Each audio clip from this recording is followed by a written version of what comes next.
It begins in silence, not the kind born of peace, but of something buried. A silence that stretches back to where the child once stood, watching, listening, absorbing, not understanding, only enduring. And in that quiet, the first wound was not just inflicted, it was made invisible. That is repression.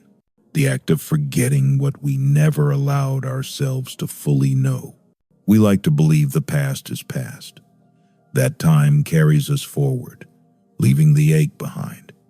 But the psyche is not linear. It loops, folds, compresses. The child lives still, not as a memory, but as a force, unconscious, urgent, exiled, hidden beneath adult postures, achievements, sarcasm, even laughter. You cannot heal what you refuse to see. And the ego, that fragile scaffolding of identity, was built precisely to not see, to protect, to censor, to deny. It learned early that certain truths were dangerous, that pain, if looked at directly, might annihilate the self.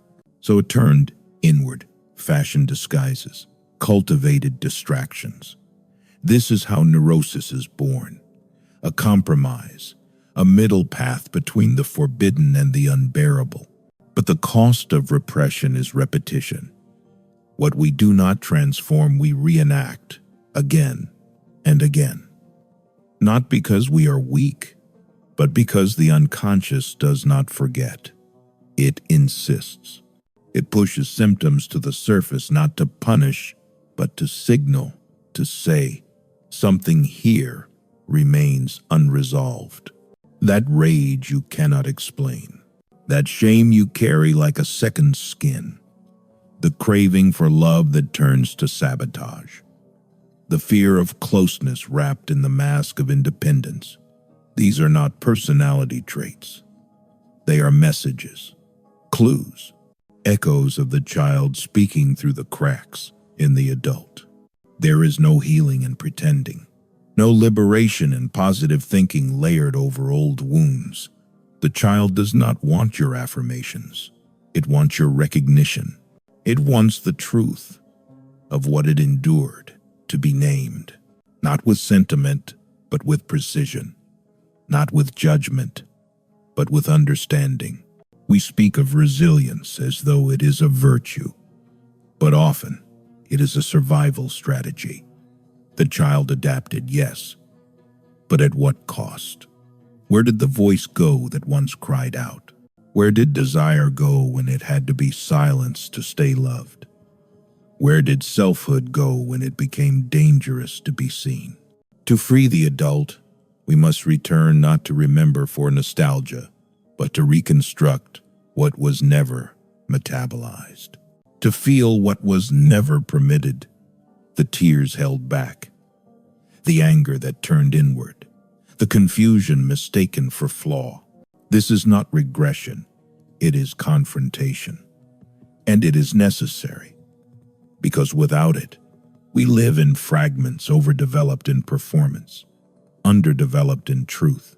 We become actors in our own lives, reciting scripts written by traumas we don't even know we carry. The child needed safety.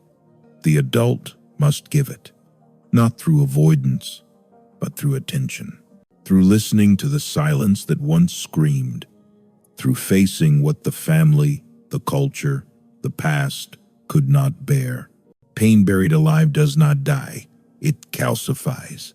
It becomes symptom, sabotage, symptom again.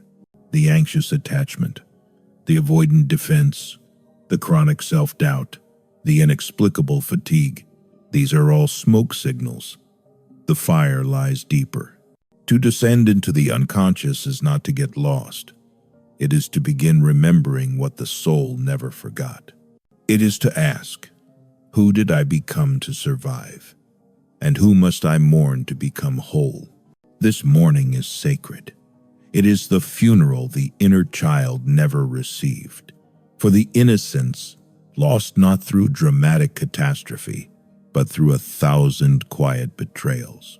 A glance that said, "You are too much." a silence that screamed, "You are not enough." We internalize the voices that once wounded us. They become our inner critics, our relentless perfectionism, our paralysis. We call it low self-esteem, but it is not esteem at all. It is inherited judgment, a superego forged in the fires of unmet needs. Healing does not mean we become happy. It means we become real. It means we stop performing for love and start mourning what love never was. The adult who cannot cry is the child who cried alone. The adult who cannot trust is the child whose trust was broken. And yet we shame ourselves for not being better, as if trauma is an excuse, not an explanation. But there is no forward without the backward glance, no evolution without excavation, and no peace without the confrontation of pain. The unconscious does not care about your goals. It cares about truth. It cares about what was split off, denied, covered over. It will sabotage what you consciously seek if it conflicts with what you unconsciously fear. This is why people abandon what they long for, why they destroy the very love they crave, because part of them believes they do not deserve it, or that love must come at the cost of self. This is not irrational. It is logic encoded by trauma. The psyche is rational within the context of its history. If love meant danger, the body remembers. If expression meant rejection, the voice withers. To free the adult is to risk truth, not just about others, but about ourselves, our defenses, our resentments, our complicity in patterns we once had no control over. We must forgive ourselves not with amnesia, but with reckoning, to say, I did what I had to do, but now I choose to see. The child is not gone. It waits, beneath the sarcasm, beneath the fatigue, beneath the striving. It waits for the adult to return, not to fix, but to witness. In this witnessing there is grief, but also clarity. And in that clarity, a strange kind of freedom. Not the freedom of bliss, but the freedom of being no longer at war with what is. The unconscious is not a prison. It is a message in a bottle, drifting toward the shore of your awareness. Will you read it? Will you finally understand the language it speaks? This is the work, not healing into happiness, but into truth, into complexity, into the recognition that the self is not broken, it is buried. We are not here to become perfect. We are here to become whole. And wholeness includes the wounds, includes the fear, includes the parts we wish we could exile. There is no bypassing, no shortcut, no spiritual escape hatch. The only way out is through the ruins, through the resistance, through the memory of being unseen. And once seen, truly seen, the child no longer needs to scream. It can rest. The adult can speak, not from a script, but from the raw, trembling truth of being. That is liberation. That is the moment the ego yields, not in defeat, but in surrender. Surrender to what was always there, waiting, breathing, remembering. This is the beginning, not of happiness, but of honesty, not of ease, but of inner coherence. The beginning of a life no longer edited by fear. Heal the child, and the adult becomes real. But even as I speak these words, I know the resistance has already begun. Not all parts of the self welcome this descent.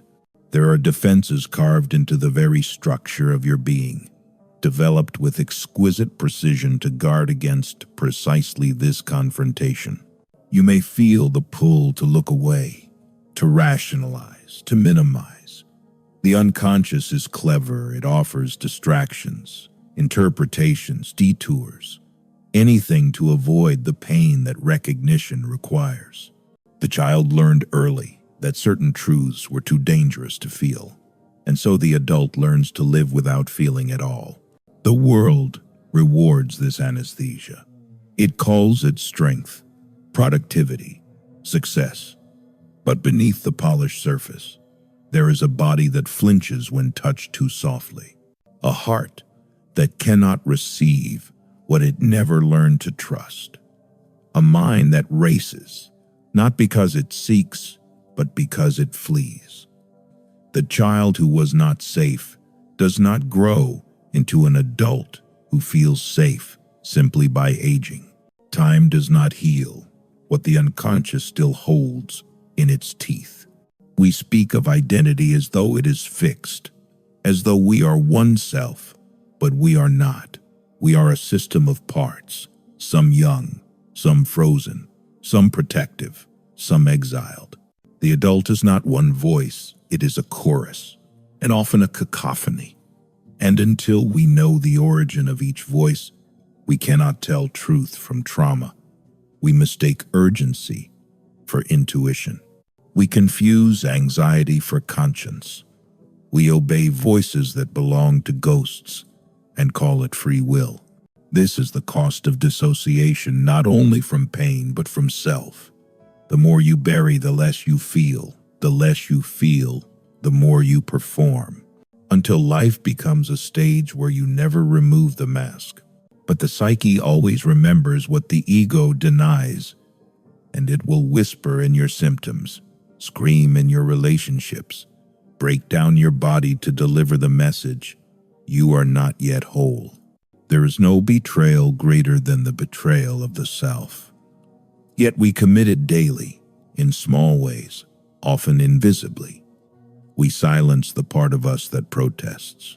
We invalidate the part that cries. We belittle the part that longs.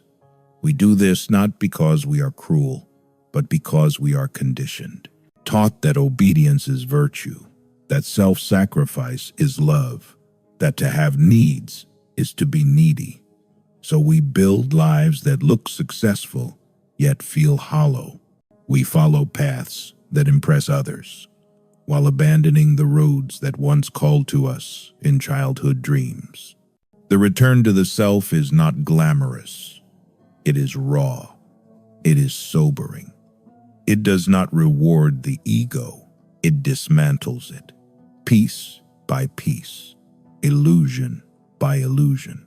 And in its place, something quieter begins to form, not confidence, but contact, not happiness, but integrity.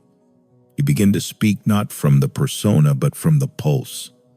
You begin to feel not in reaction, but in presence. The child is not healed in a single revelation. It is healed in sustained recognition, in being chosen over and over by the adult it became. And still, you will resist, because to reclaim the self is to risk the rupture of the systems that once ensured your survival. Family systems, cultural systems, belief systems. To say, "This hurt me," is to invite the disapproval of those who needed you to pretend it didn't. To feel the truth is to threaten the lie that kept others comfortable. And so, often, the choice is not between pain and joy, but between pain and alienation, between truth and belonging. This is the dilemma of the awakened adult: to remain loyal to the past or to become faithful to the self. Guilt will arise, not the moral kind, but the archaic kind, primitive, wordless, born in the unconscious. The guilt of outgrowing your role, the guilt of saying no, the guilt of not saving them. But this guilt is not proof of wrongdoing. It is proof of healing. It means the structure is trembling. It means the child is rising. And it means the adult is no longer willing to trade soul for acceptance. Do not rush this work. The unconscious does not move at the speed of the will. It moves like grief, circular, slow, ritualistic. It returns you again and again to the same wound, not to torment you, but to deepen the contact, Healing is not progress. It is repetition with awareness. The child comes back each time with a different need, a different question, a different plea. Will you meet it? Will you stay this time, not to fix, but to feel? Most cannot. Most turn away just as the real work begins. They cling to strategies, logic, productivity, detachment, humor. These are not faults. They are adaptations. But they are also barriers. You must learn to notice when your intelligence becomes avoidance, when your analysis becomes defense, when your positivity becomes suppression. These are the disguises of the modern ego: clever, convincing, devastating. They keep you safe, but they also keep you separate. Separate from the wound, and thus from the transformation. The child did not need you to be perfect. It needed you to be present. The adult must now become the caregiver it never had: fierce, honest, tender, and unwavering. This is the paradox. You must become both the one who suffered and the one who saves. The protector and the protected. The one who finally says, "What happened to you was real, and it mattered, and I will never abandon you again." This vow is the turning point. It is the moment the unconscious begins to soften. Not because it is fixed, but because it is finally heard. The symptoms ease not because the pain is gone, but because it is no longer denied. The dreams shift. The body loosens. The defenses grow quiet. And in that space, something ancient stirs. Not innocence that is gone, but something even more sacred: integration. You begin to live not from reaction, but from relation. Not from wounding, but from witness. The child walks beside you now, no longer dragging you back, but inviting you inward, into creativity, into vulnerability, into the sacred mess of being human. And in this space, the adult no longer needs to perform, no longer needs to achieve to earn rest, no longer needs to abandon itself to belong. But the world will not celebrate this transformation. It will call you selfish, too sensitive, too much. It will ask you to return to who you were, and you may be tempted, because the path of authenticity is lonely. The child wants company. It wants validation. But now, the adult must lead.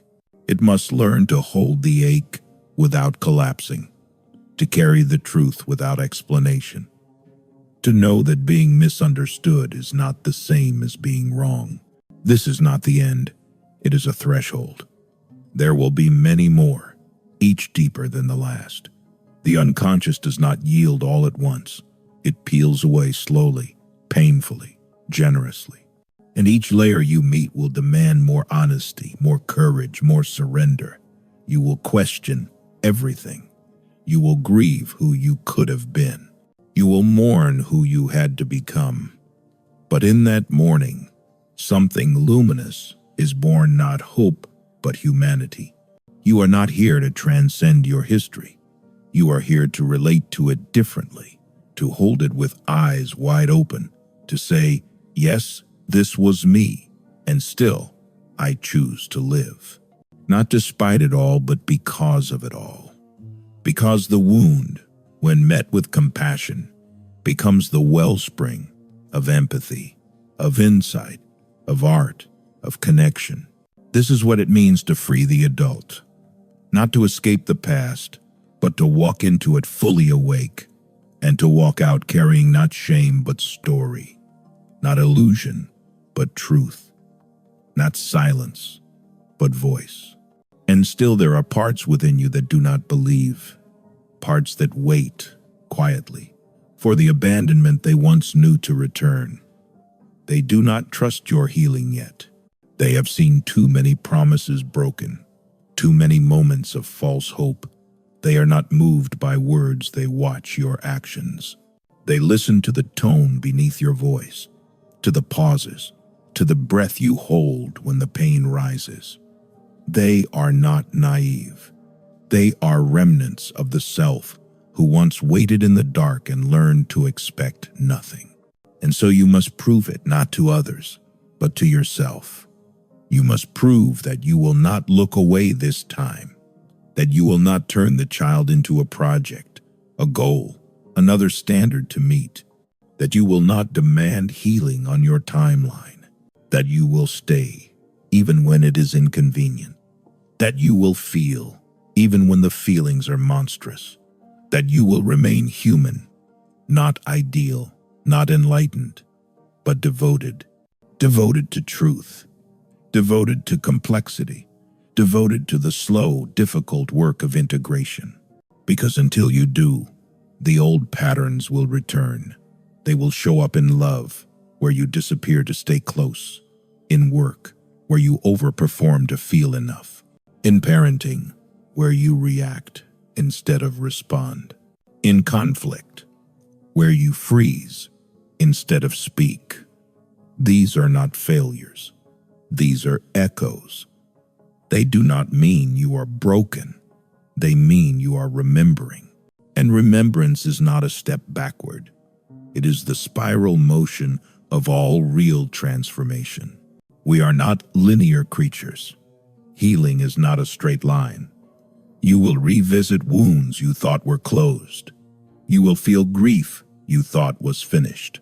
You will fall into silence again and again until it begins to sound familiar, less like absence and more like ground, because silence, when not filled with repression, becomes sacred. It becomes the space where the unconscious begins to speak. But the unconscious does not speak in sentences. It speaks in symptoms, in dreams, in slips of the tongue, in the sudden desire to run, in the resistance to receive, in the difficulty of resting, in the strange joy that makes you anxious. The unconscious is a mirror, one that never lies, and it will show you what you need, not what you want, what you fear, not what you fantasize, what you exiled, not what you curated. And so to see clearly, you must become willing to bear the unbearable, the truths about your family, your attachments, your coping, your betrayals, your needs. You must become capable of surviving the loss of who you thought you had to be, because that identity, however functional, is often a prison. It was not built for thriving. It was built for survival, and survival is sacred. Yes, but it is not the end. It is only the beginning. The adult who emerges from the ruins of adaptation is not hardened, not cynical, but also not naive.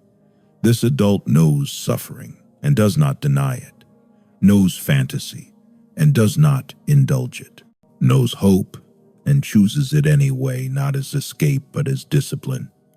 This is not toxic positivity.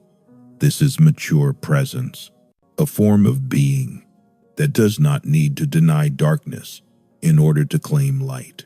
And in this way, healing becomes less about fixing and more about relating to pain without fusing with it, relating to fear without obeying it, relating to the child without becoming the child. This is the work of reparenting, not to silence the past, but to be with it, day by day, breath by breath, choice by choice. There are no heroes here, no finish lines, no audience clapping for your breakthroughs. There is only you and the quiet echo of what once was, meeting the voice of what now is. There is only the intimacy of inner life, unmeasurable, unmarketable, real.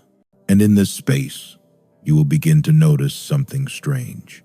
The need to prove yourself lessens. The impulse to seek constant validation quiets. The urge to control softens. Not because you are cured, but because you are no longer at war with your history. You are no longer trying to outrun the child. You are walking with them. And sometimes they will still cry. Sometimes they will still panic. Sometimes they will pull away, afraid. That's okay. Your job is not to silence them. Your job is to stay. Stay through the waves of old terror. Stay through the guilt that flares when you set a boundary. Stay through the joy that feels too good to trust. Stay through the love that feels too real to believe. Stay not because it's easy, but because they never had someone who stayed. This is what it means to become whole.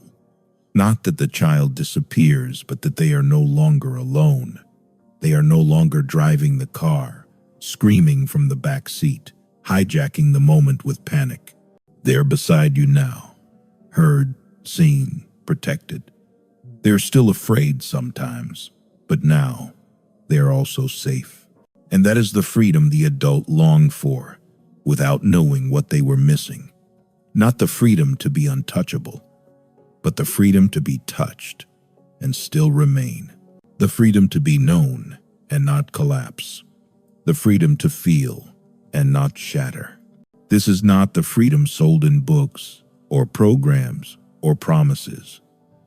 This is not the glossy liberation of reinvention. This is the slow, sacred freedom of reclamation, the kind that costs everything false, the kind that gives back what was true. And it is yours if you are willing to return, willing to grieve, willing to dismantle, willing to stay. Heal the child, not to erase them, not to make them quiet, but to let them speak, to let them weep, to let them rest, and in doing so, free the adult. But the deeper you go, the more seductive the numbness becomes. It whispers of peace, of detachment, of a life without weight. It tells you that feeling is weakness, that surrender is regression, that maturity means moving on. And yet you know somewhere beneath that voice that numbness is not peace, it is absence. It is the echo chamber of the silent self, offering comfort without contact, stillness without aliveness. The adult who fears emotion was once a child overwhelmed by it. It is not weakness that birthed your defenses, but an unbearable intensity no one helped you hold. You did what you had to do. You fragmented. You dissociated. You performed. You hid your tears behind competence, your terror behind achievement, your loneliness behind independence. And for a time it worked. The world applauded. But your soul knew. Your body knew. The parts of you still trapped in the past knew. This is the betrayal. No one talks about the betrayal of your own affect, of knowing something wasn't right and pretending it was, of saying, "I'm fine," while your nervous system screamed otherwise. You adapted to dysfunction so well that you forgot it was dysfunction. You called survival growth. You called silence strength. You called disconnection peace. But now, the psyche is no longer willing to play along. The symptoms return. The fatigue deepens. The old wounds begin to surface, not in neat narratives, but in the chaotic language of the unconscious, recurring dreams, relationship sabotage, sudden fears, a strange grief that doesn't belong to the present. This is the rupture, the beginning of the reckoning. The child is no longer willing to be abandoned. And so the invitation arrives not as a call to improvement, but as a call to intimacy. Will you sit with what hurts? Will you touch the places you swore you'd never return to? Will you stay through the shaking, through the memories, through the breaking apart of the false self? There is no ego left in this place, only tenderness, only the rawness of truth. You are not the voice that criticizes you. You are not the mask you show the world. You are not the version of yourself you became to avoid rejection. You are the one beneath it all, the one who has waited patiently for your own return. And yes, you will feel foolish at times, childish, overdramatic, These are the voices of your conditioning, mocking your reclamation. Ignore them. Let them fade. They are not yours. They are the internalized protectors of the systems that once failed you, and they will resist your awakening. They will call your grief indulgent, your rage inappropriate, your tenderness weak. But remember, those judgments were never truth. They were tools of control. They were how the world kept you small. You do not owe the world your suppression. You owe yourself your wholeness. And that wholeness is not a final state. It is not a polished product. It is not the end of suffering. It is a dynamic capacity, the ability to contain contradiction, to feel rage and compassion, to long for closeness and fear it, to grieve and celebrate in the same breath, to carry the child's unmet needs while still functioning in the adult world. This is integration, the weaving together of opposites, the unification of the fragmented self, the creation of an inner home where no part of you is exiled, where every voice has a seat at the table, where nothing needs to be hidden to be worthy of love. But it is not fast. It is not clean. The unconscious does not work on deadlines. It unravels and reconstructs in rhythms that defy logic. You will fall back into old patterns. You will hear the critic louder some days. You will forget and then remember again. This is not failure. This is fidelity to the long, slow work of becoming real. The world will tempt you to abandon the process, to anesthetize, to distract, to optimize, to scroll endlessly in search of meaning. But meaning is not found out there.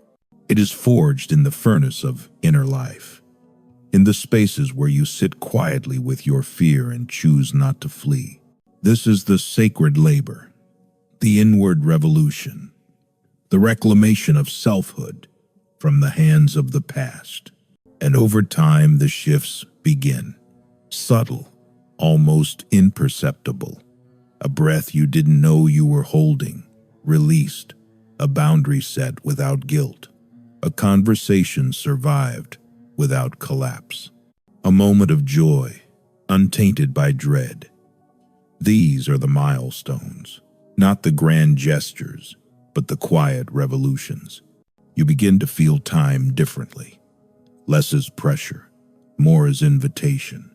You relate to others not from hunger, but from presence. You stop trying to convince people to love you. You start loving yourself in ways no one ever taught you. And yes, you still ache. The child still weeps, some nights. But now they are held. Now they are heard. Now they are not alone. This is what changes everything, not perfection, but presence. Not control, but contact. Not certainty, but truth. And so, the question remains not for the intellect, but for the soul. Will you turn toward what hurts and stay? Will you let the child speak, even if their voice shakes? Will you choose reality with all its grief over illusion, with all its ease? Will you let the self you buried rise? Because if you do, something unimaginable happens. Not the end of pain, but the beginning of belonging.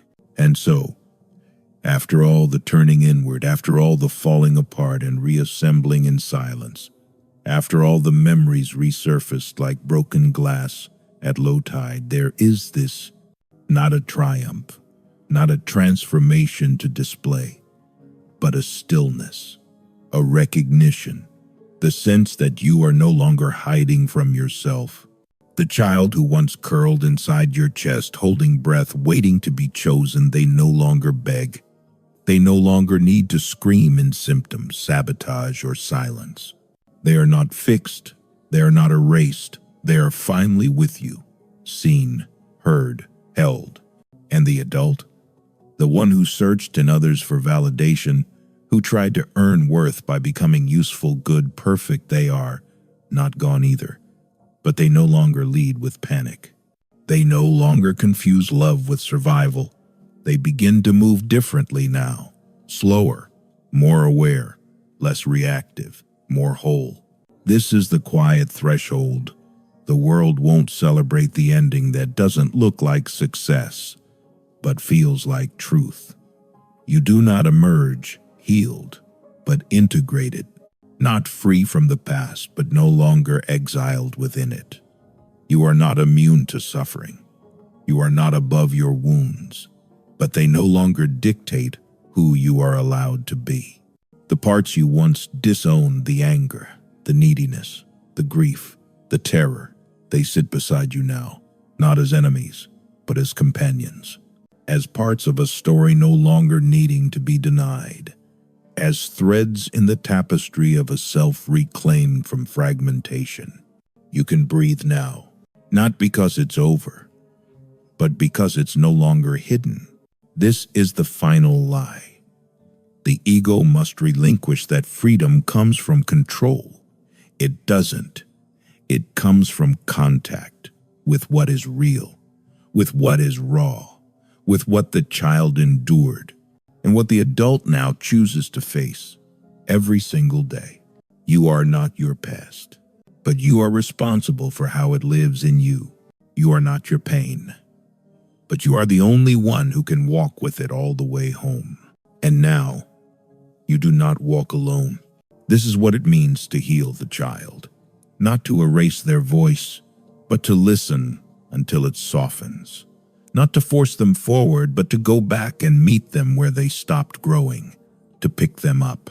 To say, with no rush, no performance, no shame, I know what you carried. I know what you gave up to survive. You never had to do it alone. And now, you never will again. That is how the adult becomes free. Not in forgetting, but in remembering and choosing every day not to abandon what was once abandoned. Heal the child. Free the adult. Now live as one, whole, awake, and real.